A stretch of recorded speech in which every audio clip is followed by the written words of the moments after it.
Mula sa ating satellite office sa Caloocan City, makakausap natin si Sir Rudy Vizcaya, ang coordinator ng Ako Bicol Party List. Magandang hapon, Sir Rudy. Magandang hapon po naman dyan sa inyo po, madam.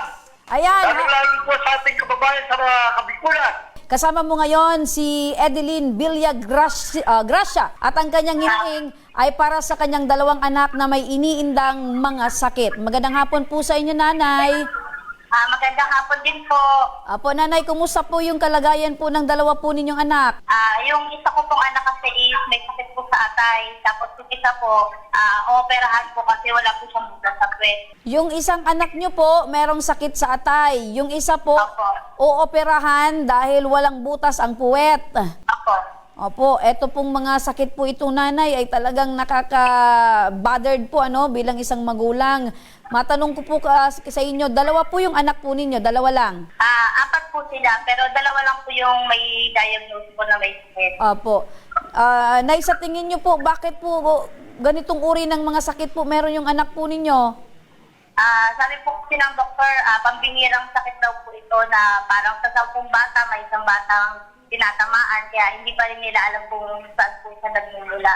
Kumusta po yung bakuna po sa buntis? Okay naman, kumpleto naman po kayo? Opo, kompleto naman po. So, ngayon po, Nay, ano po yung kailangan pong gamutan dito po sa dalawa po ninyong anak?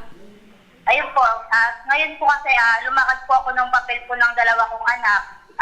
Sa dami po ng tao dito, lumapit po ako sa na nandito at tinuro po ako kay Sir Rudy Vizcaya. Natulungan po kami na mabigyan po ng pang-opera na nasa 300,000 po kasi yung pang-opera namin eh. Opo. Yung babae, yun po yung may sakit sa atay. Opo, may sakit po siya sa atay.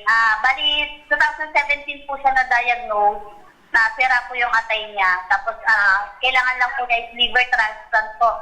Kailangan niya lang maoperahan para ma-extend po yung life niya. Opo. Bali, 7 years old na po siya ngayon. Opo. Ano po yung trabaho ni Mister? Nagko-construction po. Sa construction. So, isang construction worker. Kayo po? Ngayon po wala po, pero nag-take po ako ng scholar as BSBA po. Nag-aral po para kasi sa kinabukasan na rin ng mga anak ko. Okay. So, paano nyo po, Nay, natutususan yung pangangailangan po ng 4 yung anak at ito pong 2 yung anak na meron pong sakit? Yun po. Minsan po nag-online selling po ako o kaya po yung mga kapatid ko po, kaya yung biyanan ko po, tinutulungan din po kami. Opo. Nay, sabi ko kanina, ibang klase po yung sakit ng anak po ninyo. Talagang hindi po parang kayo po bilang nanay, napakabigat po ng ganito pong pakiramdam, ano? So, paano nyo po kinakaya? Ayun po, sinasamahan po ng dasal. Kasi siguro, ang nasa paniniwala ko na parang wala namang binibigay si God ng problema na walang solusyon. Parang doon po ako kumakapit kasi yung mga bata sa amin ang din po kasi nakasandal. Siguro, binigay sa'yo ni God kasi kaya mo. Parang yun po yung parang nasa mindset ko. Opo. Nanay, bilib po ako sa katatagan na meron po kayo, no? Dahil siyempre, sabi niyo po, umuhugot po kayo ng lakas sa Panginoon. Ngayon po, nabanggit niyo po ng pangangailangan po na inilapit po ninyo ay para sa gamutan po ng inyong 2 anak. Katabi po niyo ngayon si Ka Rudy. Magandang hapon sa muli, Ka Rudy. Magandang hapon po muli sa inyo. Ka Rudy, ano po yung tulong na maaari nating maibigay dito po sa mga anak po ni Edeline?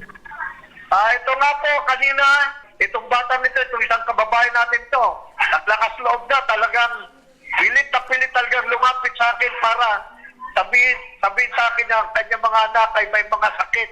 At ako naman, nakita ko naman talaga yung mga anak at kasama-sama ngayon. Hanggat ngayon, andi dito pa, at tinignan ko kagad ang kanyang mga dokumento. At nakita ko naman talagang kailangan lang talagang tulungan. Hindi kagad ako nagdalawang isip. Tumawag kagad ako sa ating butihing Congressman Saldico, upang matulong nito mga batang ito, itong mga kababayan natin ito. At mga 10 minutos, wala pang 5 minutes, tumabot kagad ang ating butihing Congressman Saldico, nabigyan kagad sila ng 100,000 para sa kanilang gamutan sa hospital.